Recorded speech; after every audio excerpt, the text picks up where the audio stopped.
I'm Gavin Smith, really pleased to be here. I'm the head of School of Sociology at Australian National University. Absolute pleasure to be doing the role of chairing tonight. So that'll be, well, trying to keep people on time and get the discussion flowing is the plan. Just like to begin by acknowledging that we're on Ngunnawal country and that sovereignty over this country was never ceded. I want to pay my respects to the Ngunnawal and Ngambri peoples who have lived in, studied and cared for these lands for tens of thousands of years and who maintain an enduring kinship with the precious ecosystems that are the bedrock of our ways of life. I acknowledge that reconciliation is still very much ongoing, and I extend my respects to any First Nations people joining us today. Right. Just very quickly, in terms of housekeeping, if there's a fire alarm, which hopefully there won't be, we do have the fire doors there, so I will lead and guide you out to the evacuation point, which I will take you to, just outside on the courtyard, but hopefully that won't happen. If people need the toilets, they're just through the doors there, and there's toilets on this floor, just straight ahead of you, if people need to head there.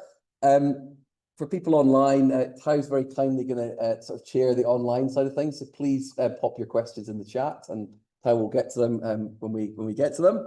So great to have you folks online. How many people have we got online now? 14. That's good. So just to kind of introduce this very briefly, I do want to just pay a tribute to Newcastle Youth Studies, which there's a person there called Associate Professor Steve Threadgold. He actually asked myself and Celia and Mary Lou to do a youth studies event on nature culture. So I want to just pay tribute that this idea was really Steve's to start this off in November. We are actually doing this. Let's put the slide up there because people might want to know about that. If I can just pull that there, go that way. That's it. Yeah, so we're going to be doing another kind of event around this thematic on November the 5th. So just to flag that up. And this Academy of Social Sciences of Australia got in touch when they knew about that event, said, oh, well, why don't you turn it into a Social Sciences Week sort of event for Social Sciences Week, which runs every September. So I was like, yeah, that sounds great. So I just put something together that kind of was very much riffing off that idea of nature cultures, which we're going to be considering tonight. I just want to pay my thanks and gratitude to the Academy of Social Sciences in Australia for giving us a Spark grant, which has been enabled us to bring some speakers to this event tonight. So we're looking forward to hearing from them. And also just want to say thank you to Maria Mendoza Rosa, who's been amazing at helping us organise this event tonight as well, from the RSSS professional team. And thanks also to the speakers. So what we're going to do tonight is bring together a group of really fantastic scholars and landscape practitioners whose work and practice challenges the artificial distinctions that are often made between nature and culture. We're going to look at a diversity of actors, from estrogens and wild animals to carbon credits and urban planners. And these talks are going to challenge us to pay due attention to the complex nature-culture entanglements that define and shape our lives. Some of these entanglements are conscious and controllable, but many are unconscious and ungovernable, and they occur across different scales and generate all manner of positive and harmful outcomes. A key motivation for the session is to showcase the diverse contributions different social scientists and science practitioners make to understandings of the social world as a complex stage where biological, ecological, and economic relations continuously intersect and interact at different scales. What we're going to do is have kind of two sessions. The first session is going to have 3 talks in it, and then we're going to have time for discussion of those 3 talks. And each speaker is going to generally have about 10 minutes, which I'm going to police rigorously to just keep to time and give a 10-minute pitch about their idea that they're working with, their research program, what they're interested in here, and then we'll have this discussion, and then we'll have a second session with the other 3 papers and the same format after that. So there should be plenty of time for talking and discussing the issues that are raised. Without further ado, I'll start off with our first 2 speakers, who are Professor Celia Roberts and Professor Mary Lou Rasmussen from my amazing School of Sociology at ANU. Thank you very much for agreeing to participate tonight. And what we have is basically 1 or 2 slides speakers were allowed to have, and that was it. So we want to keep it quite short and sharp. So passing over to you, folks. Thank you very much for Thank you, starting us off. Yes, thank you, and thanks for coming. So in 2003, a famous cultural studies scholar and scholar of technoscience studies, Donna Haraway, who some of you have here in my class, you have learned about Donna Haraway, wrote a book called The Companion Species Manifesto, which was a very long coming twin to her very famous 1985 Cyborg Manifesto, which was a thing about humans and technology. The Companion Species Manifesto was, we're going to just put a camera up, was about dogs, is about dogs, and it's about human-dog relations. And in that book, she coins the term nature cultures. It's not on the screen anymore. Anyway, is normally in a plural. And she coined this one word, right? So it's not nature-culture, it's nature cultures as one thing. And she's deliberately doing that in order to show, visually, and to just give that impact of the enmeshment of those two ideas. It's very distracting. Sorry.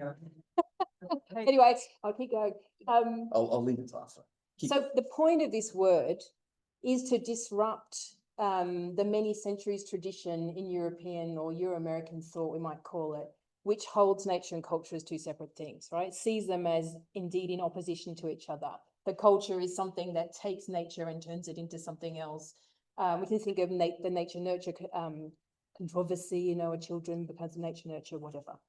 So she is trying to show us with this term to try and get us to think about the way that those two terms cannot actually be divided. And we can understand the world much better if we think of them as always conjoined and in complex relations. Of course, other knowledge traditions have known that for a much longer time. So it's not like it was the first person to ever think that, but she brought that into this term into our academic world in a particular way. So there's many examples, and we're going to be talking about many different kinds of nature cultures tonight. And the one that we want to talk about is estrogen, which is possibly the weirdest one of the many that we're going to talk about tonight. But you think, well, isn't this obviously it's nature, right? It's just a biochemical thing in bodies that has something to do with sex and gender and many other parts of health. Surely this is just nature, pure and simple. So I want to just very quickly talk about why it's not, why estrogen is not simply nature or simply biology in any shape or form. Firstly, we would say, well, estrogen is a thing defined in scientific knowledge, right? And we've got that slide up there. We're just fishing around for something that showed complexity. We're, mucking around in scientific papers, looking for some sort of image of estrogen, because it's not something that we have necessarily a particularly visual idea of. So this I hope is just to convey some of the multiple complexities of what estrogens do in bodies. So science, of course, is a form of culture, right? Science is a form of practice. It's a form of understanding the world. Estrogens don't exist on their own. They exist through science and scientific work, scientific practice. So therefore, estrogens are also historically and culturally specific. They exist in some places and in some times because of that scientific work and because of all sorts of things that we do with them, which Mary Lou is going to talk about. They are something that is known a lot by what they do. So they're very active entities. Estrogens do a lot of things in both male and female, put inverted commas around that, in all kinds of bodies. They're very important to all aspects of many aspects of health, which is also clear on there. They have relationship to cardiovascular disease, cognition, obesity, etc., not just sex and gender. And what's really interesting about them for us, and this is a project that Mary Lou is going to describe in a tick that we're just starting, they're sort of the body, they're in our bodies, but they're also outside our bodies, and they move in and out of our bodies in really complicated ways. So there's sort of natural estrogens, again, inverted commas, for those who can't see me, that arise in biological processes. But there's also synthetic estrogens, which are made in pharmaceutical factories and circulate in the world. And both of those circulate in the world in water and in food as well. So they come into our bodies sometimes through pharmaceuticals, They can come in through eating animals that have entered into their bodies, and they circulate back into environments. And this is what we call environmental estrogens. So they really very much disrupt the boundary between the body and the world. They disrupt the boundaries between nature and culture. They also disrupt the boundaries between bodies and worlds. Interestingly, they're also something that people do a lot of experimentation with. And people experiment with them in laboratories, they experiment with them in clinics, and they experiment with them in everyday life, which is what I'm handing over to you. Thank you. Yeah, so it's exciting to be thinking about like how people are experimenting with estrogen. And I really want to give credit at the start of this discussion to Darcy Hoyle. And Darcy was a research intern with us last year, and they really did a lot of this work where we sent them away to try and find examples of people experimenting with estrogen. And we developed together the guiding questions: who is talking about estrogen and why? Who is considered an authority on estrogen? And what are the points of contact between estrogen user groups? And we really wanted to like set sail on this research and not attach estrogen to a particular condition or body. And we're interested, if you remove that attachment, where would you go? And that's really critical to us. We're not the menopause researchers. We're not the, Not in that way anyway. and we're not researching it associated with a particular condition. We're trying to follow estrogen and think about estrogen. And so Darcy went away and they looked at Facebook, Tumblr, X, and really tried to follow particular threads where that were estrogen dense. And so what I'm going to share with you are some of the themes that Darcy found, and also some quotes that I think just give you a taste of some of the different ways that estrogen's being put to work. And so two themes that they came up with that they thought were happening across the different groups are taking control and ideas of the natural, and how these things played out in on these forums. One person they talked about was they can pry estrogen from my cold, dead hands. I will not end up like my mother, who a few years after going off HRT due to a very flawed WHI study, developed severe osteoporosis. Her quality of life and mobility are shit. Another poster is asking how estrogen is made. And Darcy's noticing here that there's lots of comment and explanations, and like estrogen's really obviously very complex. I think this image really lends itself to that complexity, but people, I think partially because of the complexity, they make all sorts of stories about estrogen and what it is. So most common serious responses that Darcy saw either claim it's made with sort of microorganisms extracted from plants or extracted from horse urine. But most jokes talk about squishing it out of cis women. There's hardly any link to scientific sources of how estrogen is made in the places where Darcy was looking.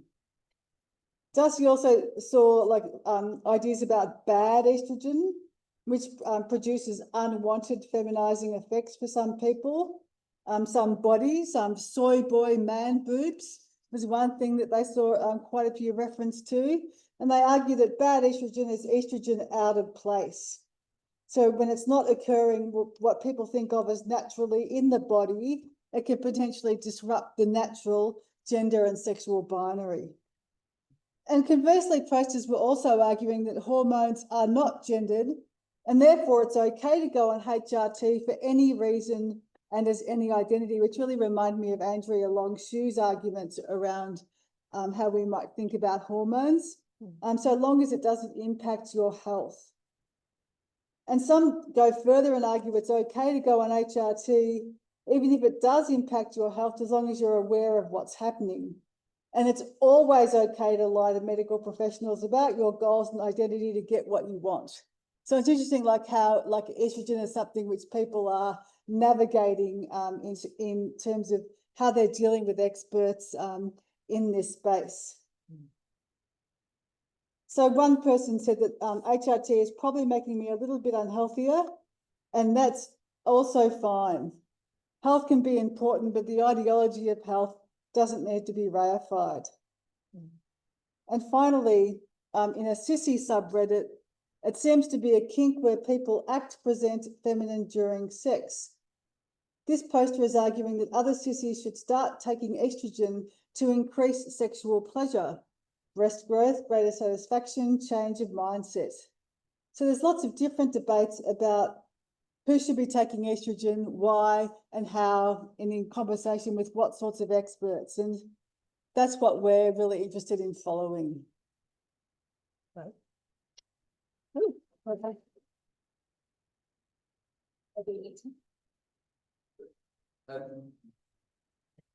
Okay, so Professor Bradley Mulbridge is up next from UTS. Now, it should all be loaded up here for you, Brad. I might just try and this video working if that's all right. Yeah, but time's up.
Is that T, is that it?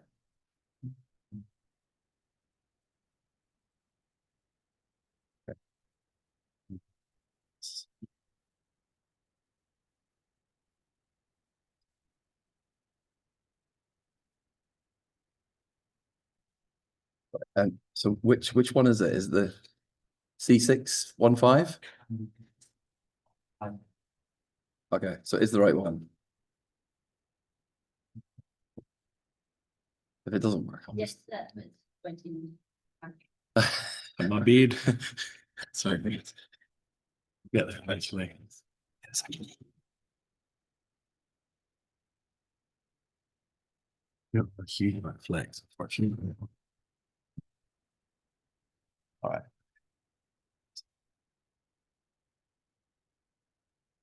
Or is it the laptop that's camera? Is it? I would just turn the laptop Oh. camera on. laptop camera on. Okay. Okay, cool. All right, guys. Right, me and technology. So I went to 22 University Avenue and it's a ramen shop. Up the other end. You might have to make me a co-host, the Gavin video one, Here, because it's went up there. yeah. You can do it. Oh, you can do that. Okay, right, brilliant. Thank you. I've had ramen there. It's pretty good. I think we're good to go. Good to go. Sorry about that, mate. That's all right. Brad, over to you. All right. Thank you. Thanks, Gav. Just want to acknowledge the Trishalanas, the Ngunnawal mob, and thank them for allowing me to live on their country and thrive. And hopefully I can give you something to think about. And people online, hope your lands are happy as well. Yeah, look, I didn't know what to really talk about when Gav approached me, but I thought maybe the fight back, or sometimes complementary, sometimes not, when Indigenous knowledge can be used. So it's becoming more and more evident especially in the NRM space, or caring for country and things like that, and fire and water management is my space. But I think it's an opportunity to look at how they can work together. And I think that's been pretty much my world for the last number of years. So I suppose it's putting it back. I find myself on committees and boards, and a lot of the time you're the only Indigenous person on those committees and boards, and you're obviously trying to influence and do it for the right reasons. But when you look at it, I suppose in science, it's physical science as well, where I'm trained in hydrogeology, and the PhD was looking at Indigenous knowledge and water management. So those sort of aspects are very much in the Western side of things. But I also find myself, while I was with CSIRO, fighting with social scientists for the challenge, to be relevant. I only had a master's back then, so I was a nobody, and fighting with people to be relevant in that space, to look at how, I'm looking at a physical scientist, yes, but I'm looking at the value of Aboriginal people's connection and understanding and knowledge in this space. So that sort of moves me into the realm of the, geographies and social science. But then the social scientists would tell me, get back to physical science, and physical science didn't know where to put me. So I was a hydrogeologist in the surface water modelling. I don't fit the matrix, So I suppose that's a constant fight. Where do you fit in the two worlds? But I suppose, that was probably three worlds, but ultimately it was, my world was, the actual physical side of science, but also the social and connection to science. Just not long ago, actually, I was able to publish with some Indigenous co-authors around the world, looking at how to decolonize science. We got in Nature, which was awesome, and we provided 8 principles for universities and organisations like CSIRO to consider to help Indigenous people thrive in science. Those were recognise science, colonial history and legacies, fund Indigenous scientists, hire, retain, promote, dismantle the institutional racism, recognise Indigenous knowledge, create safe spaces in science, and foster Indigenous sovereignty. And think about land back, which is a movement, obviously, probably from the North American side of things, but there's also the movement of water back. So we've been publishing in that space and trying to challenge the system. And, is science flexible enough to evolve, or is it too rigid?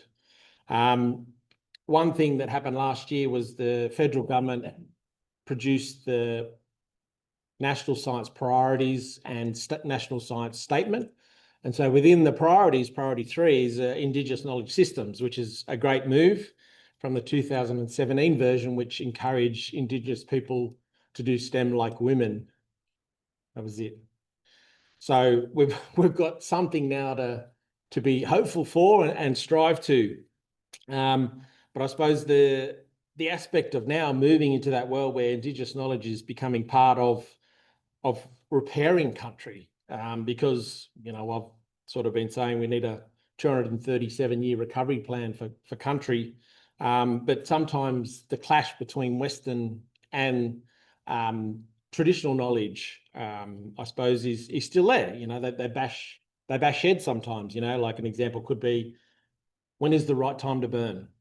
For cultural burns, cool fire burns, or hazard reduction. I suppose that fight is constant, and a lot of the mobs are bringing that into the space. So, there's more and more evidence of that. And then I suppose then we move to like co-design projects. How do we genuinely include Indigenous people in the co-design?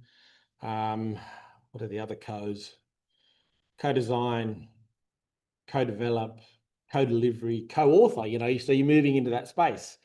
And I think they're the buzzwords at the moment, but we just don't want to put communities in a co-mode just from all the co's. The co-design aspect is important. And then I suppose how researchers do it, while I was back with the Threatened Species Recovery Hub under NESP 1, produced a guideline for early career researchers with a great idea. You know, they might have great ideas or hope to engage with Indigenous communities on threatened species recovery or management. And I suppose it was giving them the tools to start that conversation, but also getting them to almost flip the way traditional research happens. So he's moving with those communities over the 3 T's is part of that. So building trust over time, over cups of tea. You know, you've got to do the hard yards, and then potentially once that trust is there, the community might say, this is a research question we want. Not a researcher going to them with a research question and say, can you help me answer it? Or can you provide traditional knowledge on this? So it's almost flipping it to build them up to work with community to build a research project and you know, obviously get some outcomes. And then you can move to co-design and co-delivery, and then co-authorship, co-presenting at conferences. So they're all, I suppose, the outputs of a genuine partnership between a researcher and communities. Or one of our principles in that paper was, you know, fund Indigenous scientists. The funding aspect is so hard. And, you know, we're in this space. If you're not part of those national programs like National Environmental Science Program, you don't get an ARC, which is strike 6 for me. So I'm done with ARC. I can jam it. You're not part of a Centre of Excellence. You're not part of a CRC.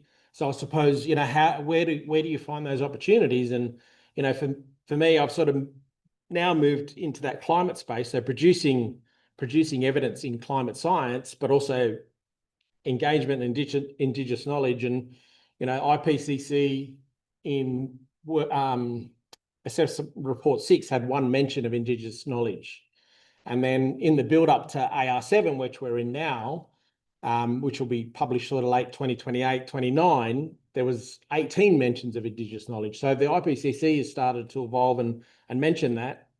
And then, you know, I was lucky to get a Guernsey as a lead author for Working Group 1, you know, so I'm in there, I've infiltrated the system.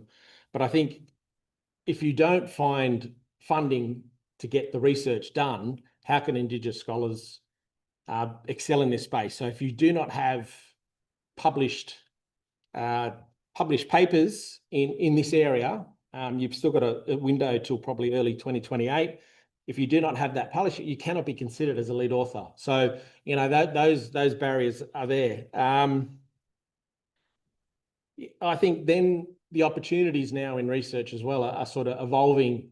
Sarah might talk about culturally significant species in schools or totemic species in schools. You know, that was an unbelievable project that was part of the Threatened Species Hub. But little things like fighting journals to have a capital I for Indigenous, you know, as petty as that. But we've seen evolution. I got to co-edit 2 special issues, and one of the special issues we had an Indigenous lead author, and we had an abstract written in an Aboriginal language. So yeah, potentially that's a move forward. Another one was the Australasian Journal of Water Resources, and one of the papers in the special issue had the Martuwarra River of Life as first author. So that's a huge shift, huge. So we had a river as a first author in a journal paper. So, you know, that shift slowly is happening. And I suppose the rights of nature argument and I suppose opportunities comes in that as well. Like the Martuwarra has its own council. Then you've got the Birrarung in the Yarra River in Victoria. It has its own act to exist as its own river, you know. So I suppose that's a real first for Australia. But, you know, the Wanganui or Whanganui in North New Zealand is a living entity, you know. So that I suppose that space is evolving. But I think I might leave it there. Yeah.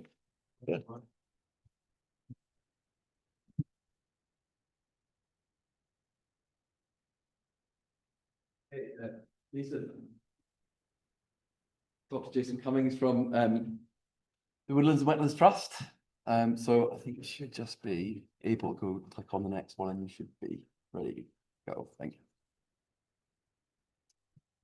Thanks, Gavin. Oh, right. Ah, that's all right. That's Kai being smoked.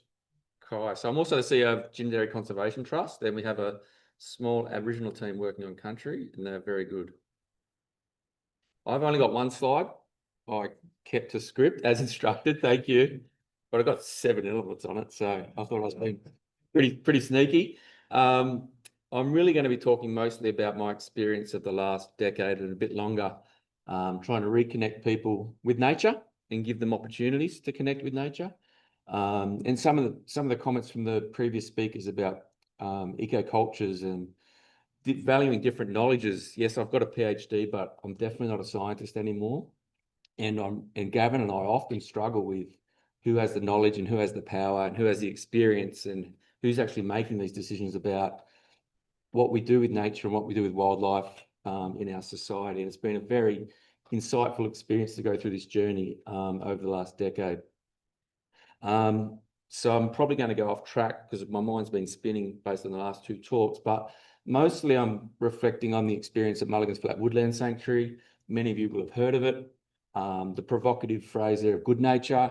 For me, good nature is nature without foxes. The European fox has done a lot of damage to this continent. And what we're trying to do at the sanctuary is keep foxes and cats out and rebuild an ecosystem, a woodland system in the mould of what it would have been prior to colonisation. Much more rich in its diversity, much more rich in experiences around people engaging with wildlife. As colonialists, we know from the historical records that Aboriginal people, for example, hand-raised eastern bettongs and would have traded them and shared them at corroborees and other events. And so what we've seen, I think, with the colonial way of managing nature, and it goes back to the very privileged community, the early naturalists were very wealthy people going around this continent, collecting wildlife, sending them back to England and getting paid a lot of money, much more than we would get paid now, try to bring them all back, I can guarantee it. And I think that Western knowledge framework is now embedded into the regulatory frameworks that we have, controlling access to wildlife, controlling whether we can move them around the landscape, whether Aboriginal people can and are allowed to move them around the landscape like they once did.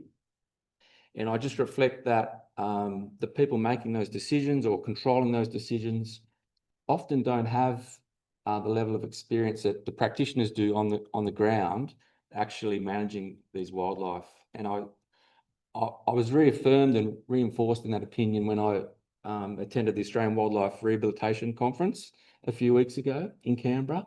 Not an event I would normally go to. So these are the wildlife care community, people who look after sick possums and sick birds and everything else. And the depth of knowledge that's in that community from rehabilitating individual animals, they're engaging with these native wildlife all day, every day. And it's not a scientific knowledge, it's a different knowledge. It's a different way of seeing and observing nature. And I put that akin to Indigenous knowledges about the landscape. You know, there are these different knowledge bases, but the regulatory system that we're operating in, the Westminster system, if that's what it's called, is really highly relies on the scientific knowledge base, which I think is it's holding us back, I think. I think we've demonstrated at the sanctuary we can do good things, we can bring things back with the right resources and the right people, but it's not always supported. And I think we're limiting ourselves by not drawing on these other knowledges that we have access to and we should be able to engage with. So some of the case studies I've got here, we hand-raised eastern bettongs. So eastern bettong went extinct on the mainland 100 years ago, largely ultimately due to the red fox. They were once so common in Canberra that you couldn't grow your potatoes in the backyard because they would eat them. And so literally you think about where you live in Canberra, eastern bettongs used to occur there. I remember ringing up licensing. I was probably only 2 months into the job. And they said, I said to them, what's the chances of me hand raising an eastern bettong? And they said, no. And I said, what? No, 100%? And they go, no, 80%. I said, all right, that's good enough. I'm onto it. And so then we worked through, really, because we had the scientific support, the Western scientific support. We hand raised eastern bettongs, and they can live in captivity or like that for 6 years. And we were told at the time they were only for 2 years. So, why can't we bring these species back to the community and give everyone the opportunity to do that same thing? The only reason I've had that opportunity to do that and hold a bettong in my hand is because I'm trained by that Western system. I've got a doctor thing in my name, but I don't think it needs to be that. I don't think it needs to be that way. I think we can be much more open and give the community much better opportunities to engage with their wildlife.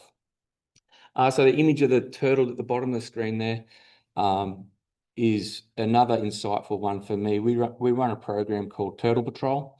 We have this big fence, 2.5 meters high, keeps foxes out, but stops about a dozen other species from moving around the landscape. And one of them is the long-necked turtle, which does terrestrial migrations over summer after it's rained. Gets stuck on the fence, and it can die if it gets hot. And so we activated this program where we invited volunteers to come and do turtle patrol. And so literally every day of the year from now through to probably April, March next year, volunteers are walking that fence and moving turtles from one side of the fence to the other. I'm pretty much certain, and I've had the feedback, that one of the reasons we were oversubscribed, so we got hundreds of people volunteering straight away. And I think it's just because people want to be allowed to engage with wildlife. I think they want to know that they can do it and they're allowed to do it and they're doing something positive for nature. And that's just another little insight into, I think, the wealth of opportunity there is in the community. They want to get on board if we provide an enabling space for people to contribute to conservation. So we run twilight tours. We probably have about 80,000 people coming through the sanctuary every year. And that sounds a lot when I say it, but Phillip Island, the Penguin Parade, they've got 600,000. So baby steps for us. We bring school groups through, we bring senior groups, corporate groups, and the whole what we're trying to do is bring people closer to nature in different ways so that they care more, and hopefully that will ultimately flow into getting more money for conservation, because it's terribly underfunded, and we're only limited by the amount of resources that we've got. The bottom right image, I'm literally shameless when it comes to raising money. That's Minister Plibersek coming to the sanctuary, releasing some new Holland mice as part of a program she funded. We've had similar experiences with coalition federal ministers, and then money turns up some months later. So in a positive way, it's good money. We get to do stuff. How's my time going? Good. I think I might leave it there because I think I've said my main points and probably a bit too much. Thank you very much.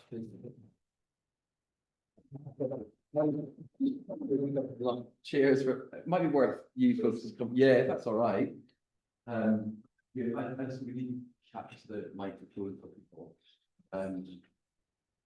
Will be good. Have you got any questions that come to the chat so far? Okay. So just some questions. Any questions to open discussion floor? You guys? Catherine. Can you understand it? Yeah, I can repeat it if we can't. Yeah, go for it. I can always repeat it. I'm not sure this is. Let's try this one. Let's try this one.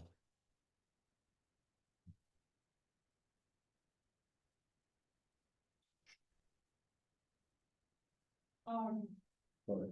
So Bradley. I think it would be Bruce as personal use just brilliant. About that since you mentioned. I'm curious as to how you negotiated that with the journal, and what kind of pushback you got, and what kind of argument you had to make to get it to happen. I suppose we had a strong lead editor. She's here at ANU, Catherine Daniel. So she was very pushy, and I think it was a bit of back and forth with the journal itself. And yeah, they just sort of said the community, well, the authorship, they want the river as the first author. and it was sort of like a line in the sand, and you know, potentially they won't publish with that journal if they don't get that river as a lead author. And yeah, it took a bit, but I suppose in the end, I think it was Elsevier, the journal sort of editorial group. But they were, in the end, they were pretty cool with it, you know, and I think Martawarra River of Life is now on a number of other journals now. So as a lead author, so it's citable as a river, which is cool. Yeah. Yeah.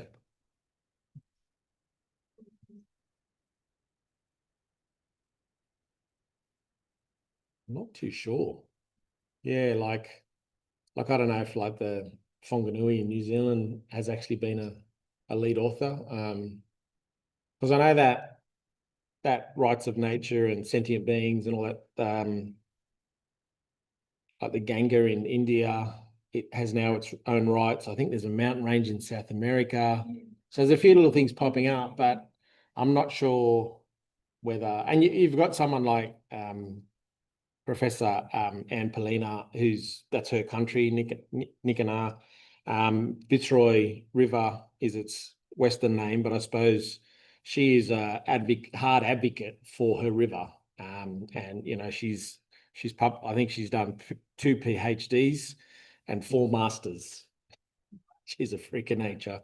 She's awesome. So yeah, and so she's constantly publishing in this space, and she is a real advocate, I suppose, for her country. Yeah.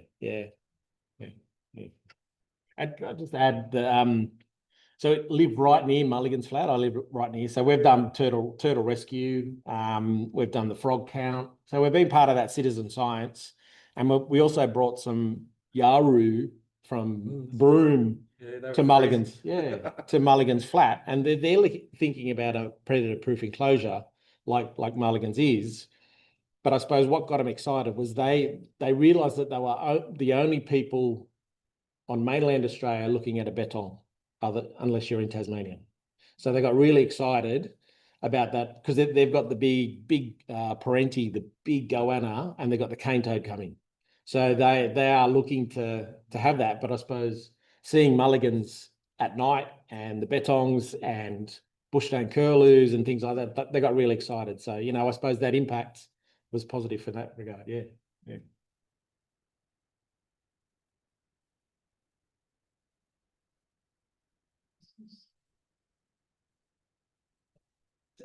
Oh, Yeah,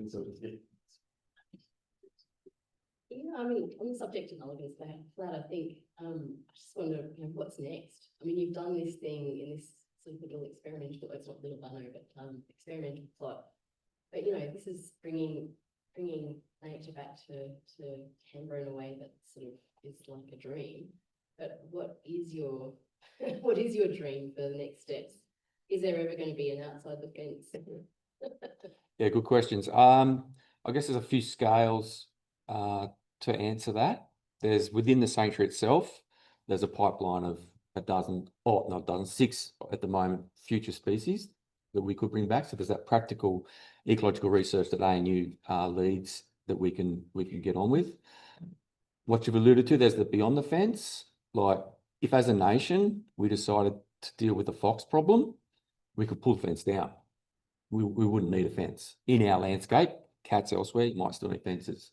So gene drive, or you know, in New Zealand, community groups hunt and kill possums, stoats, weasels. So the local park care group here could pick up trap foxes, take them to the vet. There would be ways for us to deal with the fox problem locally and ultimately nationally if we had the leadership and will to do it as the wealthy nation that we are. And then I think for me, and what I'm working with Gavin, probably why I'm here tonight, I think the next bastion of nature conservation innovation is around social sciences and actually inspiring more people to care. And so that's reflected at the ballot box. And so then that's reflected in budgets. So I think we're going to keep doing the on-ground stuff at the sanctuary if we find money. And we're keen to go beyond the fence here and other sites. if we did like a fox free by 2080, like they've got in New Zealand, then we can pull the fences down. But there's just not that leadership or ambition at the moment at the national level. To segue into another bandwagon, I'm not sure I've got is that at National Cabinet, environment now means energy. And it's like, how did we get there, people? You know, how did that come around? And so, yeah, they're spending a lot of money on environment, but it's all renewable energy stuff, which is important. But the stuff I care about is the thinnest slice of the wedge, really. So the sociology, how we get better at communicating, inspiring, and translating that to the ballot box and budgets is, I think, what I'm going to invest my time in for the next 10 years. Free suburbs surrounding it too. Yeah. So we do have cat. I mean, the cat control in Canberra is pretty good and pretty leading policy. But until we deal with foxes, it's not working, not enough. Yeah. Yeah.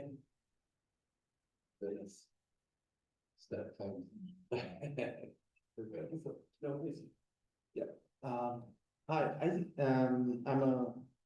an environmental historian working at the ArtLess. So I am interested in a very theoretical and practical problem, and I think that this is a question for all of us to ponder upon. I mean, there's a lot of mention about indigenous ways of thinking, indigenous ways, indigenous knowledge systems, indigenous ways of looking at whatever we know as nature.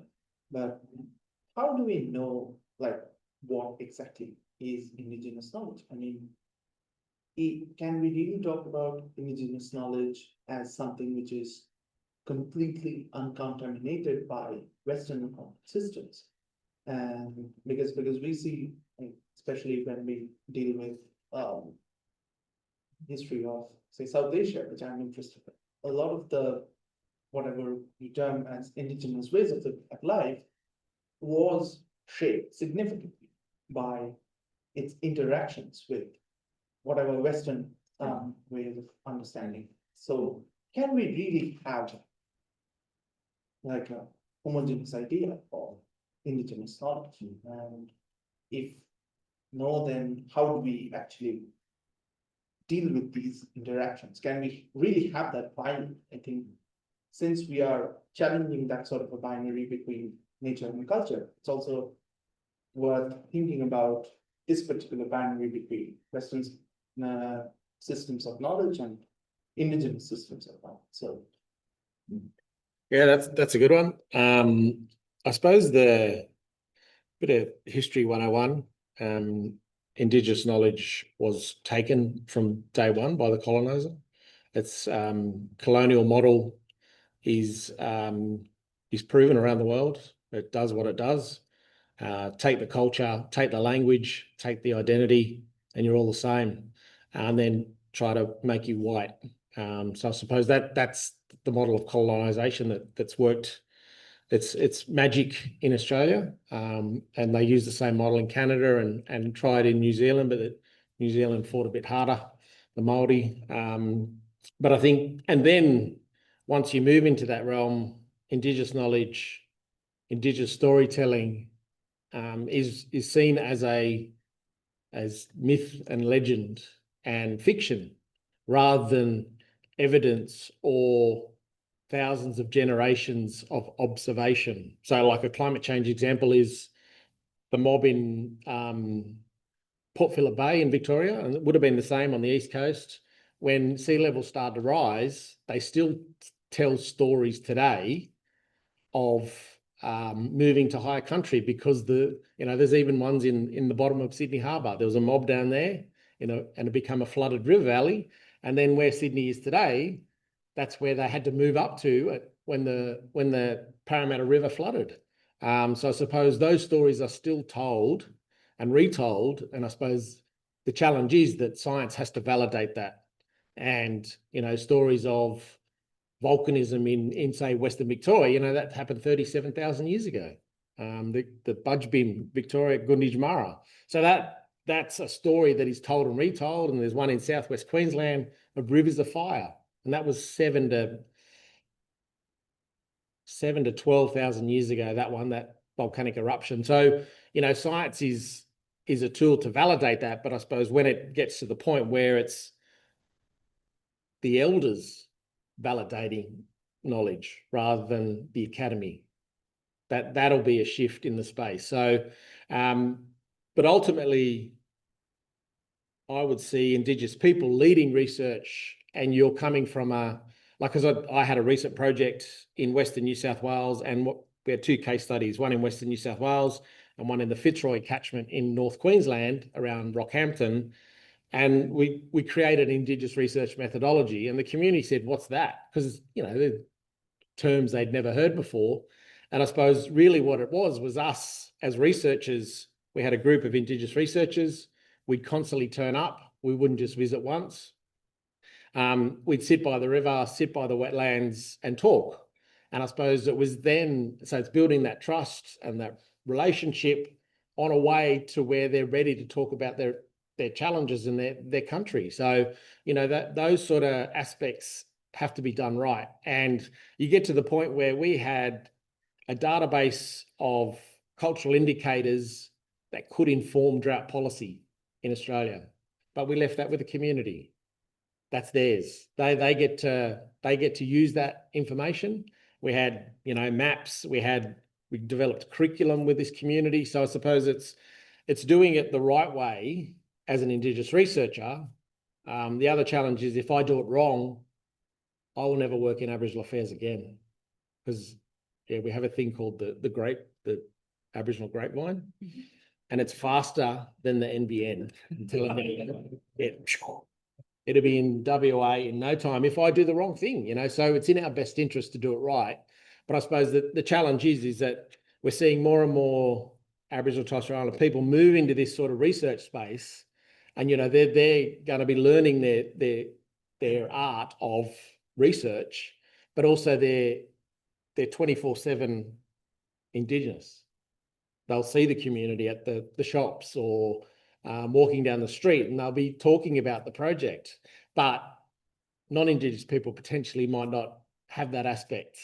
So I suppose it's a challenge that these researchers will face. And, you know, like that, even the lead author on our Nature paper, she's a Māori woman, and she's had people mimic her email address and send threatening emails to organisations in her name, trying to bag out her, and she's getting constant, pretty much racist attacks on her email because she's the email on the Nature paper, you know. So we've had a few pieces that are, you know, argued against it, but you know that's fine. You don't want to click on it, give them that satisfaction. But you know, when it's personal attacks and obviously imitating someone, you know, that's next level. But you know that's what I suppose we're facing. Yeah.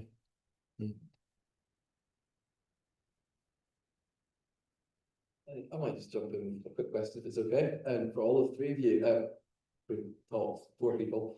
I guess, and Jason kind of landed a bit on this, but I think it does potentially resonate with all three talks around, you know, what the future of governance and regulation looks like in the ideal. I mean, I think there's certainly in all the different domains there's this governance that's operating, sometimes positively, sometimes not. How do you all feel that where things need to go to the ideal world to be able to realize the kinds of really important objectives and ambitions that you all have for your domains, I guess? Yeah, how do you see this? How do you see it being a space of?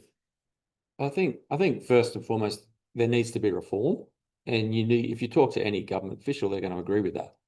Okay, they're always going to say, yes, we need to reform.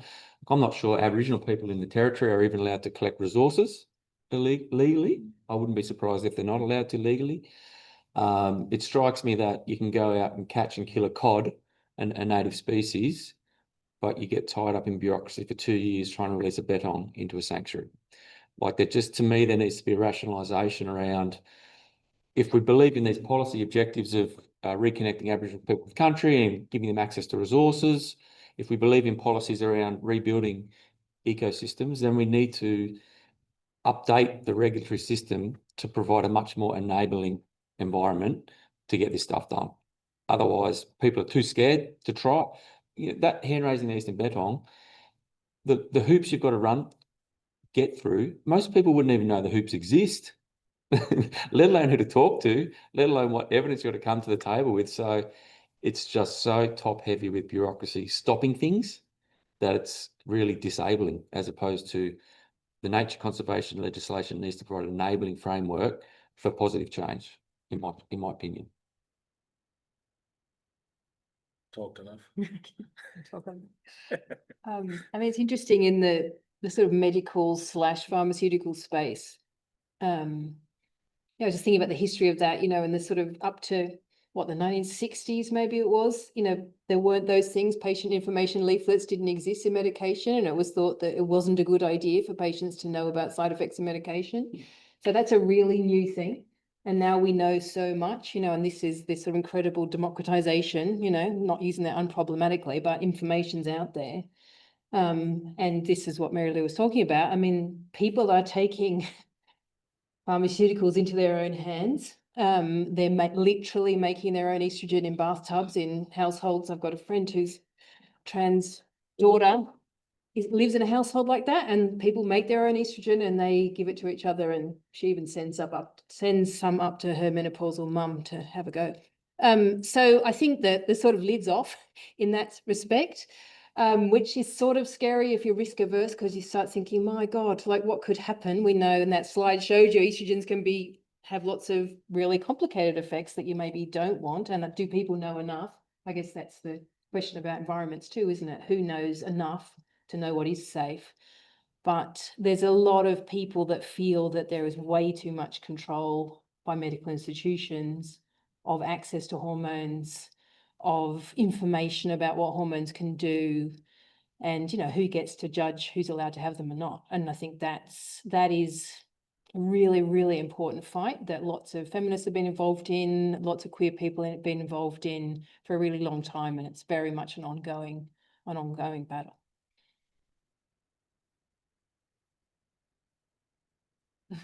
No. I think, probably definitely agree with Jason about reform, but there also needs to be courage from our decision makers, and people that are making those decisions or have influence that legislation. And an example is when we had the last review of the Environmental Protection Biodiversity Conservation Act, the federal one. There was a number of Indigenous scholars that put forward the opportunity to recognise cultural species as significant or matters of national environmental significance. But it was pretty much rejected. That's fine. But I suppose for those Aboriginal people that want to protect their cultural species, they could be keystone species, they could be culturally significant, or they could be just nice and tasty. You got to make sure, where that fits. But to have those cultural species, if your species is not deemed a threatened species because its numbers across the board are low, you cannot build a recovery plan until it's threatened. And I suppose if Aboriginal people have cultural species that might be rare on their own land, like their tribal lands, but they're common everywhere else, like the emu. The emu, it's everywhere in some places, and then some places it's not. It's a cultural species, and you cannot get funding to actually bring it back on your traditional lands and protect it. And I suppose that the other, what was that buzzword of de-extinction? Did you hear about that? Where they're looking to bring back the Tassie tiger, the Tassie tiger, thylacine. So, they're building a species that it's closer, but they're going to rebuild the thylacine. I think they've done it with wolves in North America. So I suppose, that de-extinction, is that part, because that would have been it's an apex predator in a landscape that would have thrived, and it would have been a dominant species. There would have been no foxes, I reckon, or cats, So I suppose those species are important. They would have been cultural species as well, but, have these de-extinction guys spoke to the Palawa people in Tassie? Probably not. Yeah. But I think, yeah, courage and reform and close the doors to lobbyists. Thanks, Brian. Thanks everyone. That was a really excellent first session. Really appreciate the Pigmos talks and the Q&A. I think it segue very well and nicely, and we'll continue this conversation after the next session, which we have Roger leading us off on killer cities. Professor Roger Burrows from, right? Yeah. Yeah. Okay. That one. Yeah. Let's see. From the University of Bristol and the University of Melbourne. So welcome, Roger, and thanks for joining us. And looking forward to hearing. I hope it's good connections for Okay, well, thank you. I'm a kind of an urbanist. I'm interested in cities, and I'm going to recommend a book to you. It's called Killer Cities, and it's by someone called Nigel Thrift. If anyone's heard of Nigel Thrift, he was once of this parish. He was a lecturer here in the 1970s and 1980s. He then became a very famous human geographer, and his work was widely cited throughout the discipline. Then he became a vice-chancellor at the University of Warwick. And his latest book, unfortunately, has only had 14 citations because of people's political disagreements with the ex-vice-chancellor of the University of Warwick. But Killer Cities, his book, is I think a return to form, and I would recommend you have a look at it. It's a conceptual and a theoretical book, and it's trying to reimagine contemporary urban theory by taking seriously the fact that we don't just build cities as humans. We share those spaces with animals, with creatures, and he makes the point that it's almost unthinkable. I think the quote's up there, that we've managed to spend, 100 years in the social sciences theorizing the urban form without due recognition of the role of human agency and its entanglements with animal agency in the formation of urban spaces. So the book is 300 pages long, and I haven't got time to summarize all of it, but I just want to give you a kind of a flavor of some of the points that it makes. Thrift says an important thing. He says that as urbanists, we've been very willing to use the metaphor of ecology. Chicago School of Sociology talks about the ecological form of the city without actually taking ecology very seriously in terms of the formation of urban spaces. Theory has failed to account for the agency of non-human life and the reality of our shared planet with its 8.7 million or so species, 10 quintillion insects, and 300, 400 billion birds. These entities have an agency that he theorizes has shaped the urban form. When he talks about the city, when he talks about the urban, he's not talking about the points on the map. He's talking about the sense that we live in an urban age, that we live in a volumetric space, up, down, under, and expanding. The urban form is in the ocean, it's in rural areas, it's a process. And he's interested in the way in which animal agency has figured in that historical development. And he gives a couple of examples historically of the role of various animals in shaping cities. He begins with looking at sheep. And he says, there's a huge misconception, sheepishness as a phrase. They're often seen as kind of passive, stupid, rural. The reality, he says, is that they possess complex social bonds. They have good spatial memories. They're able to recognize each other. And their agency, of course, is fundamental to the urban form. Wool was the foundation of England's first agribusiness and a major source of international trade wealth. This wealth built the foundational architecture of European cities. Churches, cathedrals, and guild halls probably wouldn't have existed without sheep. Major imperial force. The model of land enclosure for sheep farming was a driver of colonial expansion and ecological imperialism, displacing indigenous populations and transforming ecosystems here and in New Zealand. Horses. He moves on to horses. Horses provide the urban living infrastructure. Urban history can really be divided, he says, into 3 phases: pre-horse, the equine age, and the post-horse period within which we broadly now live. Horses were ubiquitous as part of the urban infrastructure. They powered the transport, the omnibuses, the trams, the cabs.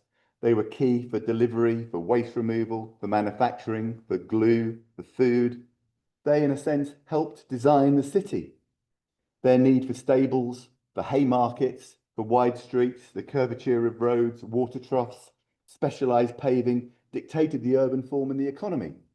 Indeed, mews houses and stables are now a stable part, if I could use that phrase, of gentrification processes, as those buildings originally for horses are transformed into modern dwellings.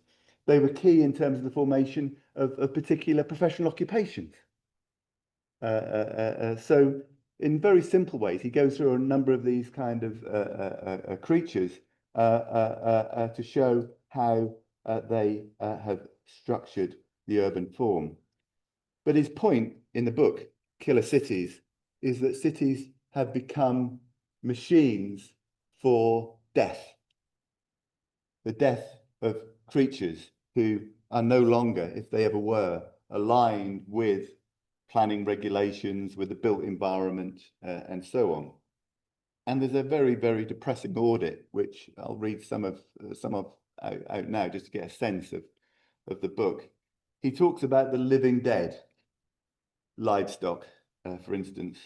72 billion land animals killed annually on a global scale. In 2019 in the US, 9.3 billion chickens, 129 million pigs, 33 million cattle are slaughtered for food. And of course, that has a spatial manifestation. We live in what he calls the process of the great separation. Industrialized slaughter has been removed from the urban gaze, disassociating the living animal from the consumed meat products. We often think about Fordism as being associated with car manufacture, but it was also involved in mass production of meat as well. We know about this. But he says that we've also gone on a kind of an urban killing spree, which isn't just to do with the consumption of food. The urban form has taken on other aspects of what he calls the killing machine. Sport. In the UK, 13 million pheasants are shot, not all by members of the royal family, but by a significant proportion of them, annually, and most of it is wasted. It's not consumed. Pest control. How we define pests becomes important, but it's a global industry worth about $18 billion. Scientific research, some of it carried out here, no doubt. Over 118 million animals killed in 2014 is the figure he has. But also urban design. The city is a killer city in that it functions as a snare. It kills creatures. The city's infrastructure is inherently lethal, he says, to wildlife. Something as simple as windows, he claims, is responsible for the death of about 975 million birds in the US. Birds crashing into windows. We know about roadkill. 365 million vertebrates killed a year in the US, including 1.2 million dogs and 5.4 million cats. Power lines, responsible for the death of over 1 billion creatures, let alone the role of light and noise pollution in terms of the disruption of ecologies. Now, the book comes up with some suggestions, and the suggestions are familiar ones. We might talk about them in a moment. We should possibly eat less meat. We should possibly reduce food waste.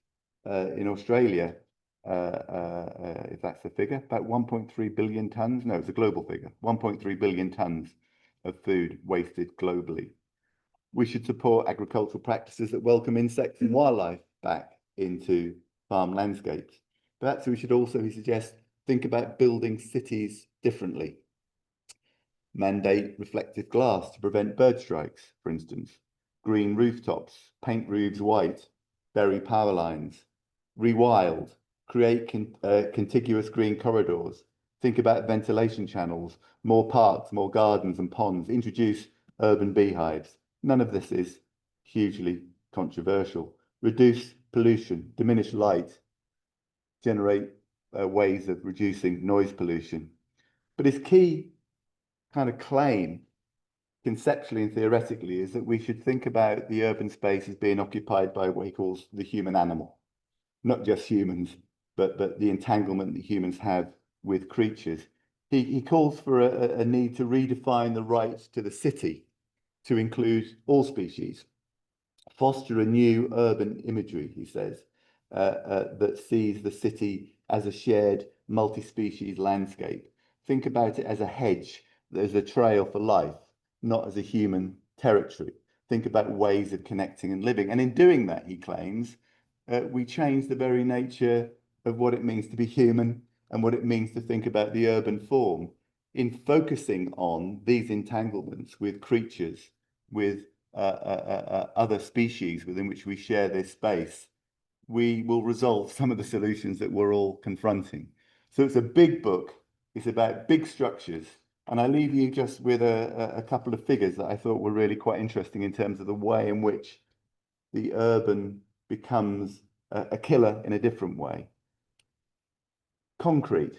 You know, I live in Melbourne. You're seeing all the tower blocks going up and the generation of concrete. Probably, you know, we've seen a 30-fold increase in the production of cement since 1950. And this is something you've heard before, I'm sure, but the cement production alone contributes 8% of global CO2 emissions. If it were a country, he said, it would be the world's third largest emitter. So the very production of the urban form is generative of that problem. But I want to leave you with this point, and it's a point that's already been made in some of the details that we've heard in the first set of presentations. The urban form as a process leads to fragmentation of habitat.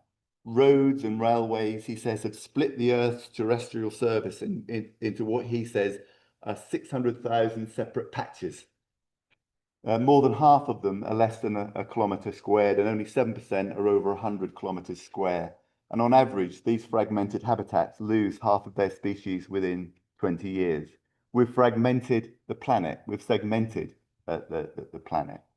And the construction of ever greater kind of urban densities also increases risk.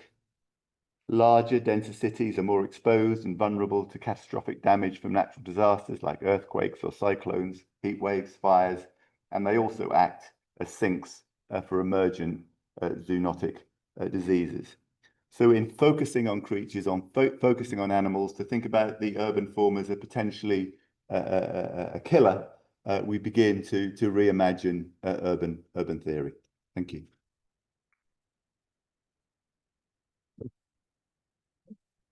Thanks, Roger. That was excellent. And Professor Sarah Beckley from RMIT is going to. Is that the right pronunciation of your surname? Yeah, Yes. Oh, good. Okay. You can really say it how you like. Thank you.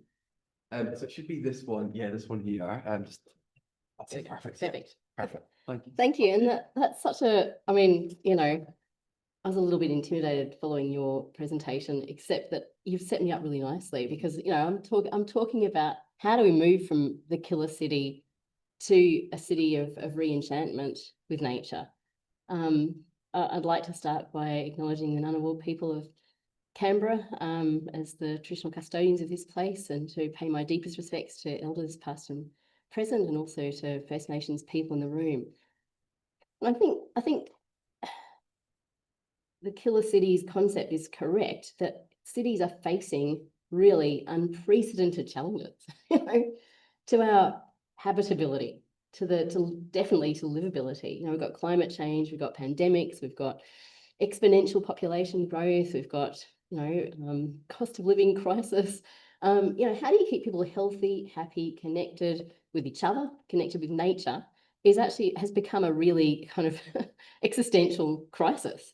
And, you know, the really interesting thing is that nature is now a big part of the solution space, whatever conversation you have. I mean, I was invited by the ABC to help them with a kind of documentary they made a couple of years ago about cities and climate and risk, and I can't remember what it was called, it was a climate emergency or something. And they invite all these kind of experts from around the country to come and talk about what the solution should be. And they had fire chiefs and engineers and, community experts and the like. And the really fascinating thing for me was that almost all the conversation was about nature. It's about how do we design our cities? We have designed our cities for so long to keep us safe from nature. That's why they've come about to be killer cities, because we were scared of nature. And we're now asking the professions to flip. How do we invite nature back in? Because it's going to be utterly critical to the future of our well-being and our livability and our enchantment with the world. And why is nature part of the solution space? And I think it's just because the evidence is too strong now. It's remarkable that a city, if you are lucky enough to live in a street with biodiversity, not just green, you'll probably live longer and have better overall health and well-being than someone who doesn't. You'll probably sleep better at night. You'll probably have better mental health and well-being. You'll have less risk of cancer, diabetes, and heart failure. If your kids are lucky enough to play in a schoolyard with more biodiversity, they'll have improved cognitive development, lower risk of behavioural issues. It's a total no-brainer that we should be seeking to bring nature back. Even just for the health and well-being benefits. There's obviously the cooling benefits. We know City of Melbourne, through a pretty kind of conservative urban forest strategy, think they're going to be able to cool the city by 8 degrees overnight in heat waves. Impressive. Even the economics of it is pretty cool. A building in a city that has urban, has green roofs and biodiverse courtyards will have about a 10 to 15% increase in occupancy rates. Retail strips that have nature in them have increased foot traffic, like quite remarkably increased foot traffic. Think about where you like to shop, which it means foot traffic apparently means more people buying stuff. But what I want to focus on really is an undersold benefit, something that we don't talk or write about enough, in my opinion, which is the intersection of nature and culture in cities. And I'm going to talk about 3, I think, opportunities and important aspects to this. And the first one, of course, is the opportunity to celebrate, build respect for, and build opportunities for First Nations culture and people in this agenda of bringing nature back into the city. And of course, that means engaging First Nations people in the design, in the planning, in the implementation, in the governance of urban nature. And, this is happening to a certain degree in many cities around the world. What does it mean in practice? It means, celebrating culturally significant species. The City of Melbourne's trying to bring back some species that were once really key indicators of cultural events. So there's a common brown butterfly, which is an unfortunately boring sounding name, but a very exciting species that once used to emerge at the start of one of the 7 Wondery seasons in great numbers across Melbourne. It's now largely disappeared from the Melbourne landscape, but what a fantastic celebration it will be if we can see the emergence of this butterfly once again. Now, I do a lot of work in Adelaide, and I often say to them, there are 300 culturally significant food, fibre or medicine plants in Greater Adelaide. How many of those are in your streetscapes, Adelaide? Not many. How many are in Canberra? I'd be really interested to know. We are so boring with how we vegetate our cities. It just drives me bonkers. There'll be a monoculture of trees, often introduced species, with very little mid-story, and if you're lucky, a couple of bits of mid-story and pretty much no understory. That is a missed opportunity to celebrate culture and to create sense of place. Of course, in practice, it also means reflecting First Nations understanding of landscape and seasons and how we design cities. And there can be great benefits to cities, and of course, in doing so. And then, of course, thinking about how we implement programs that we think of as being, sort of unique to remote Australia, caring for country, Indigenous ranger programs. These are all things that can happen and succeed in cities. And I think what we'd find is if we started to do this more wholeheartedly, we would create cities with much greater sense of place and belonging for everyone. I'm going to draw on a piece of work that we've been doing that's funded by the European Commission that's looking at loneliness in cities. Apparently, like, you know, a quarter of us are kind of like medically lonely, which has as the bigger implications for the health budget as, you know, alcohol and tobacco. Apparently being lonely is really not good for us. So this program is looking at nature-based interventions, how to get people out into nature with other people and try and tackle loneliness. And it's sort of doing this as experimentally in 6 cities around the world. Now we're working with it's vulnerable communities. We're working with asylum seekers and refugees who identify as LGBTQI+ in Melbourne. They're a pretty vulnerable group of people who have, you know, vulnerable housing and income and, you know, really very little social support mechanisms. And I was thinking, are we really going to be able to get them out into nature? You know, it seems like such a trivial thing when you don't know where you're going to sort of sleep that night. The program has actually been incredibly successful. And I think one of the reasons why is that the people involved, the participants, felt like they're being introduced to Australia in a way that they hadn't been before. They felt safer in Australia by understanding nature. They felt a sense of place and belonging. And I think this is the power of nature that we need to embrace. You know, I get out of a plane sometimes in Melbourne, I think, you know, where am I again? And then, you know, you smell the eucalypts, you hear the magpies, and you're like, I'm home. And that's a sort of trivial example, but every street in our cities could be a place where we really feel uniquely like we're in our own place, because it's celebrating local, fantastic vegetation and wildlife. And I think, you know, that to me, that sort of highlights the third thing I wanted to talk about, which is that, you know, we've probably been sort of tying ourselves into knots thinking, you know, medically about how do we give people the doses of nature that are going to really, you know, deliver the benefits to our immune system and our, you know, cardiovascular system, etc. And people are like, 30 minutes a day or whatever, you know, they're these kind of bits of research. I think we're slowly evolving to realize that it's more than that. I read a great paper called Moments, Not Minutes.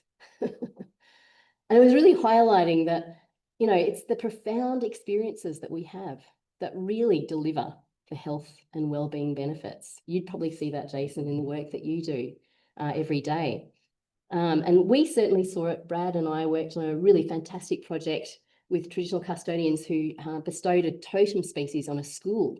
And so the school kids learnt about, not just about the ecology of returning a species to a place and gained all the benefits from having biodiversity in the school, but they understood the spirituality of conservation in a way that we don't get taught traditionally, but is such a missed opportunity. You look after your totem and it's going to look after you for the rest of your life. What a powerful and important story. And that's the moments, not minutes, I think. So yeah, I think this intricate relationship between culture and nature can be celebrated and brought out in cities in really profound ways. And I'm very practical, I suppose, in thinking about this. And this is a project that we have called Biodiversity Sensitive Urban Design, where we're really trying to, in a very practical way, let's not make this happen by accident. Let's do this intentionally, strategically. You want the common brown butterfly, how are we going to do it? We have to think about the resources it needs. Well, fortunately, they actually like citrus. So every balcony in Melbourne could have a citrus plant and be part of the solution to bringing back the common brown butterfly. They need water. Butterflies, you might notice, they get stuck in water if it's big open. They need little gravel pits that are moist. But anyway, they need water that's appropriate for butterflies. There are threats in cities that won't allow butterflies to persist. And you've talked about roads and lighting and noise, and there are actually design solutions for all of these things. And we are implementing them with some innovative developers in some very, very cool new places around Australia and internationally. And then connectivity. We need to obviously make sure that the butterfly can get to where it currently is, to where we want it to be. And that really requires thinking very systematically about the ecological connectivity you're going to provide in a city. And then finally, thinking about people. We want people to have enchanting, wonderful moments, not minutes, with nature. every day of their lives. And that's what we call it, everyday nature. It's different to the way we probably normally conceive of nature, in that it's about embedding and integrating nature in our everyday lives, in the urban fabric. You can't avoid nature. You'll get out, you walk out your door in the morning, it'll be in your streetscape, in your roundabout, on your roof, in your front garden, in your schoolyard. If you work in a CBD building, maybe it's in your courtyard of your CBD building and on the wall of your building. These are all fantastic opportunities for nature and really important to providing those moments, not minutes. So yeah, I suppose I should probably finish up there, but just to kind of argue this case, I suppose, that, you know, nature in cities, yes, it's a really important biodiversity issue and conservation issue. There are so many threatened species in and around our cities, far more actually than in many rural counterparts.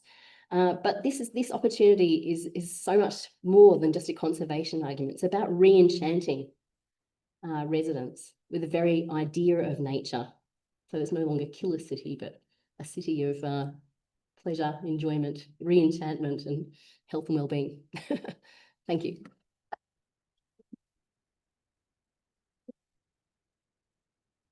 And just last but not least, definitely not least, is Dr. Beck Pierce from ANU School of Sociology. So over to you. Thanks, Gavin. And it's just, yeah, just that one. This one? Yeah, yeah. Oh, yeah. Okay. I'm going to take us rural and tell you about some research I did on Ngunnawal land. And before I go on, I should say I want to pay my respects to any Ngunnawal or Indigenous people in the room and recognise that their sovereignty was never ceded. The work was actually done on Ngunnawal and Wiradjuri land on the southwest slopes, the central west and Murray regions of New South Wales. And I did a study of rural conservation workers. Do we have environmental management, environmental studies students in the room? No? I got a couple, okay. It's interesting to me because a lot of this work ends up being in rural areas. So I'm going to talk about how people do the work of conservation in rural Australia.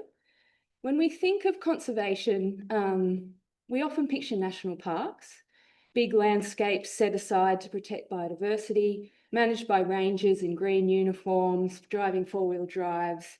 But that's only part of the story, and that became really clear for me as a sociologist working in the Fenner School.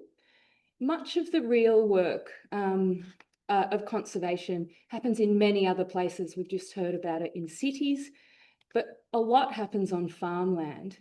It happens across fence lines, in landscapes like the one you're looking at here, dominated by crops and livestock. Here, conservation is about persuading landholders to plant trees, fence creeks, or look after patches of bush that they happen to own. So I studied the careers of people who do what we call natural resource management.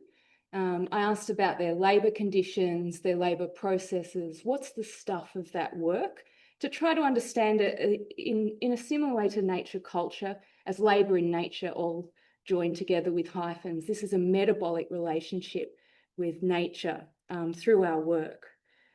And their stories gave us a different way to see conservation, not as something done in a park by the state, but as everyday labour carried out somewhere where agriculture is powerful, biodiversity is fragile, and the policy around this work is constantly shifting, and we know that from the news cycle. These workers' experience give us some very important insights into the policy cycle, and particularly the turn towards markets for biodiversity, where literally nature understood as an asset can be bought and sold. So we're living through a biodiversity crisis. Australia has one of the worst extinction records in the world, as we've heard today.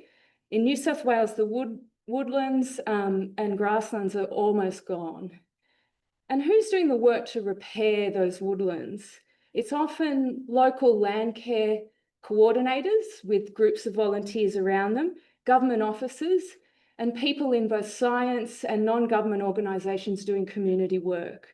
These people labour together to organise tree plantings, they're running field days, which is sort of like an information session with landholders, helping farmers identify the species and habitat on their land. Most land care roles are short-term and part-time, disproportionately filled by women, carrying the community-facing work of conservation in these rural areas with little job security. And the same goes for much NGO and conservation research. A lot of it is fixed-term contract. The government natural resource management jobs are better, but they're more secure, but they're dwindling in number. There was a peak in the early 2000s, but we're looking at significant losses in that labour force since. So as I said, most rural conservation actually happens on private land in settler colonial Australia. Because most of what's left of biodiversity is on farms held by people cropping and grazing, that means saving nature depends on getting those farmers to agree to conserve the habitat under their stewardship, to use the sort of Judeo-Christian term. The NRM workers, or the conservation workers, spend a lot of time building trust with these landholders. As one interviewee put it, you don't start with the birds and the trees, you start with a cup of tea and listening to what the farmers are worried about. And I'm very interested to hear what Brad has to say about this trust building and where the racial divisions come into working on property like this. The result for the conservation workers dealing with landholders, they're always needing to fit around farming and the property rights that are written into the colonial landscape here in Australia. That is the sort of structuring fact of their work.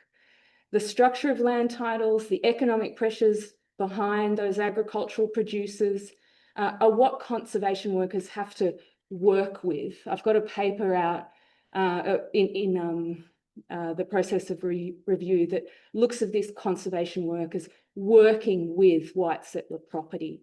That's the nature of their work, pun intended.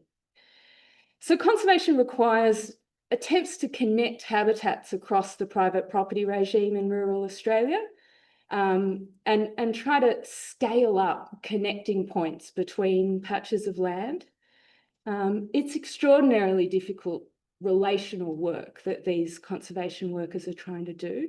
And making that worse is the fact that the policy regimes around them, the funding for bits of biodiversity conservation are as fragmented as the landscapes. So one of the findings that I come to from plotting out the careers of these conservation workers is that it's marked by constant change. Interviewees were reflecting basically on a sector that they're part of as being in a permanent state of reform. Since the late 1980s, governments have been reinventing this system of conservation over and over again. We had devolution of conservation funding and effort through the Howard government's land care program and a privatisation of other things like extension services. In the 2000s, we had a centralisation of funding through what was called Caring for Country and the introduction of even more contingency in regional grants and more movements of NRM professionals into what they called catchment management authorities. The 2010s saw contraction again, and the conservation or the NRM workers get pulled into a group called local land services within the state government. They're brought into a much more agriculture-focused, a production-focused set of services, and this is where we get some very significant losses in that workforce, is what people are reporting to me. And then if we move into this decade, the carbon farming market and the biodiversity market has really taken off, and there's big questions about what the future is. I can speak more about markets, but the main systemic point I want to make as a sociologist interested in labour, as a window into how we value nature, is that every scheme comes and goes, starts with fanfare, gets replaced later in a few years, and that creates long-term social sustainability issues for these workers. As one local land services officer put it, it's like trying to run a marathon while the track keeps being dug up in front of you. You never get to settle into a rhythm. Meanwhile, the work of ecological repair in these landscapes needs consistency and constancy. One coordinator in land care observes wryly, trees take decades, weeds don't stop, but the projects come and go. So they're constantly trying to find ways to deal with this organisational landscape, the workers I spoke to, and they have to find ways to, if you like, manage it. As one coordinator said, I don't think about next year anymore. I just think, who can I get on board now? What can I get done this season? Otherwise, you drive yourself mad. So they're really just dealing with, you know, what they can get out of every moment.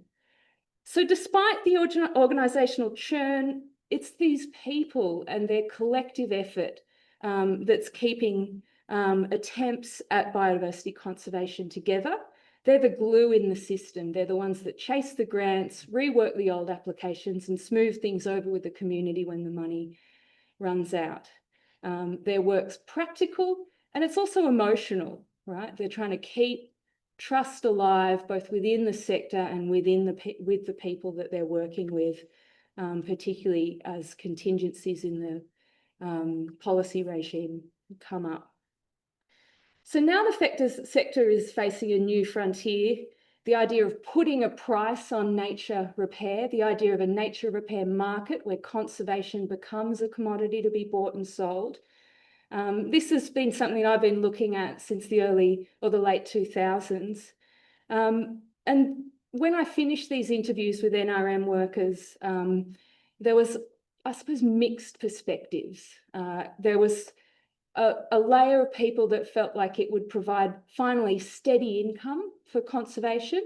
Understandably, they're looking for long-term contracts that produce what we might call biodiverse carbon finance. But workers are also wry, right? Like they've got a lot of years of experience behind them, and they can also imagine that these sorts of markets are going to create more paperwork, leave out the small farmers that need smaller contracts, lower stakes, and therefore, you know, we're looking at larger landholders being prioritised by this new market. So there's a real risk of a redistribution of effort and resources from the nature repair market. I won't give you more quotes. The main point I want to end on here is that the ecological and social realities of conservation labour show us why debates over environmental markets that are only going to continue, why those debates matter. And the stories that I've heard show that conservation isn't just about science and policy, experts and the government. Certainly it's about all of those things, but there are people in this sector doing work under highly precarious and quite fraught conditions, thinking about the structure of colonial and ecologically damaging power written into the property regime. They know their work is to try to get the ecosystems healthy and growing. And my perspective, based on learning so much from these people, is that if we want to realise those conservation goals, we need a stable funding regime for what we might call good quality green jobs, long-term funding. And I'll leave you with a couple of big questions. What would our society look like if we treated conservation workers as essential industry workers, protecting nature itself? What would we have to do to change the property regime and really invest in this work on an ecological and socially just basis? Thank you.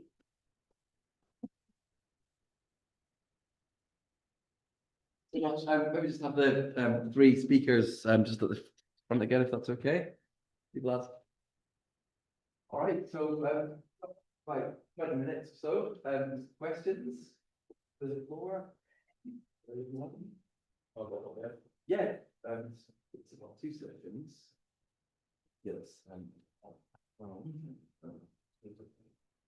Yes. Thank you, Jay. You mentioned the nature repair market. In your understanding of that, most markets, there needs to be profit for it to work. Yeah, that's the only way you'll get labour Yeah. employed. Yeah, I run a few businesses, Yeah. not very well. Where's this profit going to come from? How is nature recovery? Who's funding the improvement in the condition of nature? So there's a profit from the activity. I think that's our unanswered question. The demand for these would-be commodities in nature repair has to come from government regulation. One of the key ways they could create demand for it is to use the planning regime of the state government. And they already sort of do that with the offset market. And the other line of discussion is about basically corporate social responsibility. So voluntary decisions of corporations to invest in offsets. And there's certainly an emerging voluntary market for different types of conservation, whether it be for carbon or biodiversity. My worry there, as someone who's interested in the role of the state in all of this, is that there won't be enough teeth to drive the demand that would produce the value and the employment opportunities and so on. So we do have a big question that goes unanswered, and it'll be brokered with the Environment Minister over the next year. Yeah, it was a bit of a dialectic really, because I've not seen any statements from the Commonwealth government or a state government saying they're going to fund the profit margin on this nature repair. Yeah. So even you look at the carbon market, ultimately that's funded by the Commonwealth government. Yes. Carbon credits. Yeah.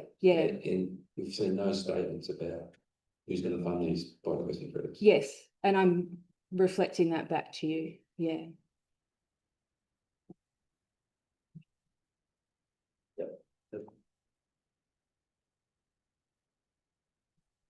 Thanks a lot. Really interesting presentations from all of you. Just following on that that question of Jason's on the nature repair market, and I guess coming to Sarah, your kind of final beautiful remarks about kind of the re-enchantment that comes with bringing nature into these momentary encounters. I wonder if either of you or any of you could kind of comment on that clash that you get, I guess, between that incredible, the marketization approach that we see and the re-enchantment desire that we feel. I guess that I suspect, Beck, a lot of the people that you're talking to doing this work are after the re-enchantment more than anything else, but they're also after the funding. So yeah, this kind of clash of philosophies and approaches, how does that play out? Yeah, I mean, I think it's a really good point. And in the city space, I also do work in rural Australia, but and internationally. But I think in the city space, it's a really interesting case study, because at the moment, if you're a developer and you go to a site and it's got a bit of biodiversity on it, you'll have to do an impact assessment, which all it does is tells you what's there that you could potentially destroy. And then you'll probably be asked to offset it. So, in my opinion, it's the antithesis of what I've been calling for. And at the moment, there are good developers who are doing, genuinely nature positive ideas. So going to a site and saying, what used to be there? What's disappeared recently that I could actually play a role in bringing back? Now, there's no regulation that currently even encourages that, to be honest. And now, why are they doing that? So we're doing a project. It's not a great project. It's in Queen Victoria Market in Melbourne. They're actually building a new park. That's going to be really fantastic biodiversity and all the rest of it. Now, why did they do that? And they involved us in actually putting the bid in. Why did they do that? Well, one, they got the tender because they were genuinely showing how they were going to try their darndest to be nature positive, both in the construction materials and the thinking about bringing nature back onto the site. So they got the tender. They got a slight tower allowance, so they got a couple of extra stories on their towers because they were doing so much for biodiversity. That's a legitimate kind of corporate reason for doing this. They got their staff who were feeling pretty cheesed off about that company. I won't say which one it is, but about their kind of biodiversity record, if you like. And a lot of people were very unhappy about working for that organisation, and it really made people in the organisation feel excited about working there again, if you like. And I could go on, but there actually are motivations that currently exist. It's just that we don't have any regulatory reason for people to want to actually engage in that. And so we've been trying to push for almost like a potentials pathway, you know, where developers actually go to a site and they think, what can we do to bring back, to be regenerative, to use materials that are actually going to be positive for nature rather than destructive for nature? And can we have some sort of incentives around that?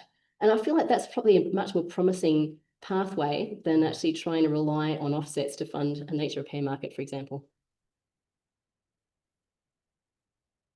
Just a brief reply. I think, well, first thing, people are looking to these markets because they want to secure biodiversity outcomes, right? And the hope is that a market regime provides, you know, long-term protection of that land. But there are other ways to do it, and there are other ways to fund it, like with, say, a progressive taxation regime, right? And so if property is the problem in colonial Australia, and Indigenous people in settler colonial societies like Canada, New Zealand, and here are saying land back, let's talk about that.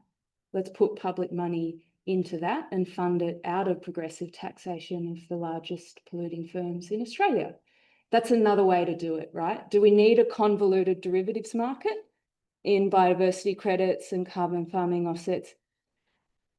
Like, you know, there's a lot of good reasons people go there, as you know very well, Tim, but I think there's a more rural land as Indigenous land, public good ethic that could turn into a policy platform out of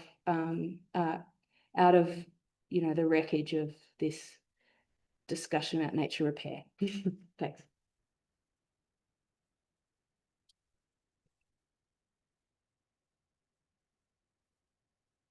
Hey, so Beck, your Yep. presentation, it sort of described our case study that we're looking at in our project to a T.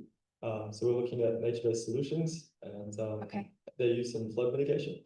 And we're looking into how do you monitor, evaluate, and maintain these structures. And we're looking specifically into land care groups, and one of our stakeholders is, well, you described her perfectly.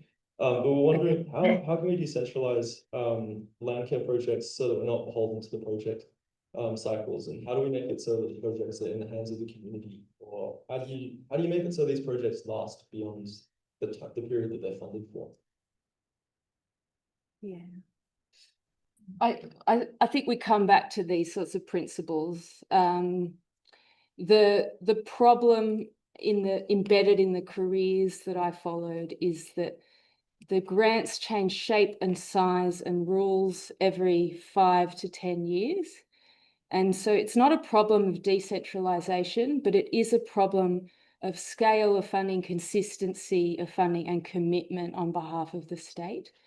And making, you know, a coherent economic argument for a public good approach to it rather than a privatizing or marketizing approach. So I can regale you with my views on this later. I'm interested in that project. Yeah. Question for Roger from myself.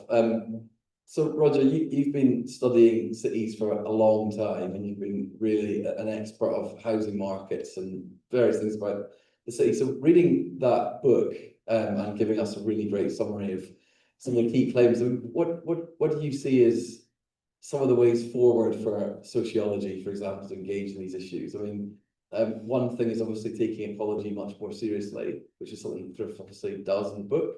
But I mean, as someone who spends a lot of my time contacting members of the public around the city and gauging their views on nature, and often it being very, you know, a very troubled view of nature as something that needs to be controlled and exteriorized and pushed away, and use of violence on it. I'm kind of wondering what you see some of the biggest challenges for realising less killer cities. I mean, just thinking driving to the ANU today, how many dead bodies of animals are on the road. It seems like we're not really making huge amount of progress, with the exception of what things that Sarah's obviously said. But what do you see as the sort of the macro issues that need to be dealt with? Well, one of them is sorry. I would say that one of the major issues is to do with aesthetics, because a non-killer city is going to look a mess. Things are not going to be mown, they're not going to be symmetrical, they're going to be wild, there's going to be things falling down, there's going to be stuff that's rotting. So I think a re-aestheticization, a reimagining of the city, you know, it's not just rewilding in a rural setting. The rewilding of the city is going to mean that there's going to be things that are growing out of control. Again, just in terms of the very simple sense of, you know, the nature of our parks might change, for instance. So I think there's an aesthetic issue. You know, but you come back to kind of the housing issue as well. I mean, in a sense, that sense of, you know, connectivity is going to be important as well. You know, the demarcation through walls, the lack of kind of connectivity within suburban areas is gonna have to look different if it's gonna work in those sorts of ways. I guess also a kind of a more practical depoliticization of what we eat. And our understanding of what we eat, and I don't just mean meat and fish. I mean the other sorts of industrialization processes that go into the mass production of food. So I guess also re-aestheticization in terms of the work involved in even purchasing things from markets as well, and maybe to think about a kind of program of revealing where food comes from, what the transportation logistics look like, you know, witnessing, I guess, and understanding the process by which food is produced, a kind of an unveiling, I suppose, of the realities of those processes. So I think just kind of a new understanding of what the urban form might look like within a city that is not just designed for human beings.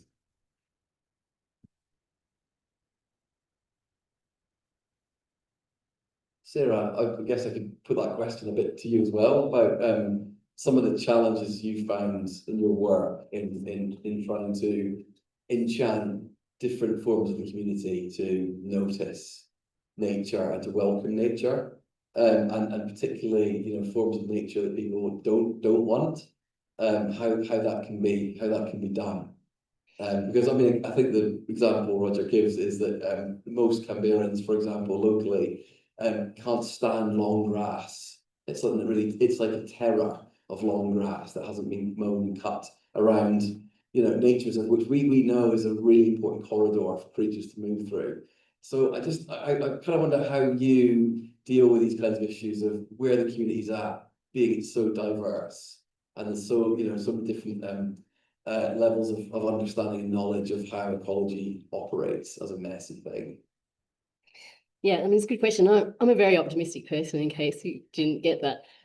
But you know, half of our lives are probably spent talking to people talking about maintenance, for example. You know, how are we going to pay for the maintenance?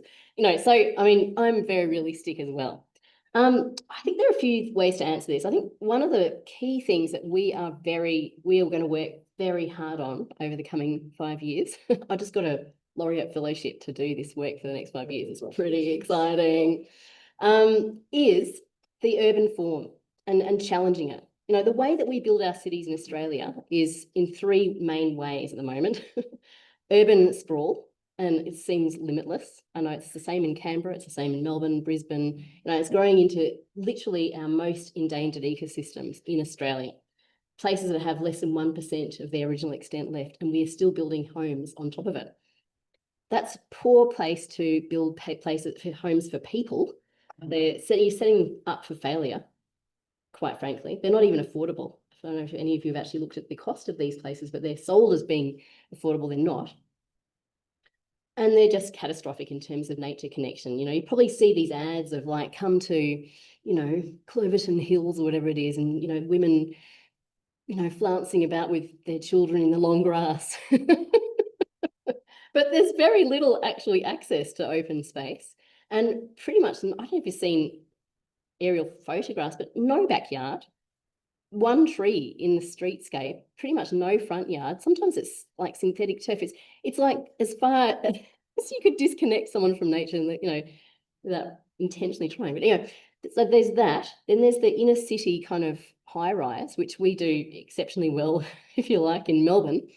You know, 20, 30-story high rises of built people living with minuscule balcony, so detached from streetscape, so detached from nature. It's really hard in those two environments to actually really create nature connection. And then the third is kind of knockdown rebuilds. And I think this happens in Canberra, doesn't it? That you get these knockdowns of big old houses with gardens, and they might put 2 townhouses on it. It's very low yield from a planning perspective in terms of extra people fitted into a place. And it's catastrophic in terms of nature connection. So fundamentally, we are building our cities the wrong way if what our objective is to give people the benefits of nature that I mentioned briefly. And so we really have to rethink that. And we're working with a company called Nightingale. I don't know if they were present in Canberra, but they do these kind of like really interesting, take a factory site, put in very high density kind of sustainable buildings with, you know, with really quite zero carbon, you know, nature positive building materials. And they've come to us and said, can we do biodiversity sensitive urban design in these places? And it's 100% affordable, genuinely affordable, 10% social housing. It's high density, it's reconnecting with people with nature. It's messy, but it's managed really nicely so that people, and I think this is the thing, there's this thing called cues to care. Yes, it might be messy, but if you put a little fence around it, people go, okay, it's meant to be there. You put a sign up and you say, this is messy for a reason. This long grass is critical habitat for a whole range of species. And by you extending it into your, sorry, I'm just about to ring the bell on myself. By you extending into your front garden, you're going to be part of the biodiversity extinction solution. And so it's about framing a bit too, and design to actually make people want to care. Anyway, I could keep going with them, my key thoughts.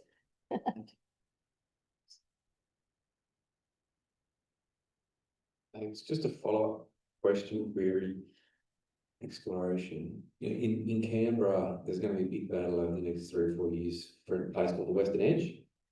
And many people of my age in Canberra will be living in houses built on boxcomb grass and woodland. And we're basically saying to next generations, you don't get that privilege. I can't afford to give my house back to boxcomb grass woodland. What's your vision of the future city? Should there be no more single dwelling 600 metre square blocks with 500 metre square houses on them? Like, should we all be moving into apartments? And I was reflecting on the earlier talk, should we all be back in caves? They're almost like blocks of apartments are like caves, but going up. So I've written a bunch of articles on sustainable mid-rise is what I call it. Well, that's what it's known as. And it's this idea that, you know, you've probably been to like Berlin or Barcelona. It's the 4-story kind of walk-ups that typically have a kind of quite large shared open space in the middle of them. We lived in one when my daughter was a baby, and the norm was at 5 p.m. everyone met in the courtyard with their gin and tonics. The kids played in nature, and it was really fantastic, you know. And it was, I don't know, I just don't understand why we don't do that style of housing better in this country. But it's like, it's there. Barcelona is one of the highest density cities in the world, but it doesn't do high rise, and it does it in a way that's really entirely livable, really desirable places to live. So I think we have models of housing that we are not exploring in this country that we really start needing to do. So. Can I just say the Barcelona thing, that wasn't the concept of having the big squares, you know, everyone living around a square, green space in the middle, is not a new concept. It was done in the 1850s or something like that, when they just did a complete smash it, build it again, and do it this way. Is that So is that what you're proposing for Canberra? Colleagues to get on board with that, which means us as people need to vote for politicians who are going to do that, like David Pocock. Yeah, I mean, I think we do need to change. I mean, developers do whatever they are told to do. This is definitely our experience. If their rules are such, then they'll find a way to make money doing it. But at the moment, it's a free for all. And the easiest way to make money is the cookie cutter on the fringes of the city, because they know exactly what they make from every single block that they build. And they can go to the banks, get their loans. It's a really easy and very lazy approach to development. But they're given free for all to do it. And it's just frittering away our land. It's giving it zero value, critically endangered ecosystems that are being flattened because we need housing. And yet it's such a poor way of delivering housing for people. Anyway, I'm going to get off my high horse, but yes, I think we need to rethink urban form really dramatically.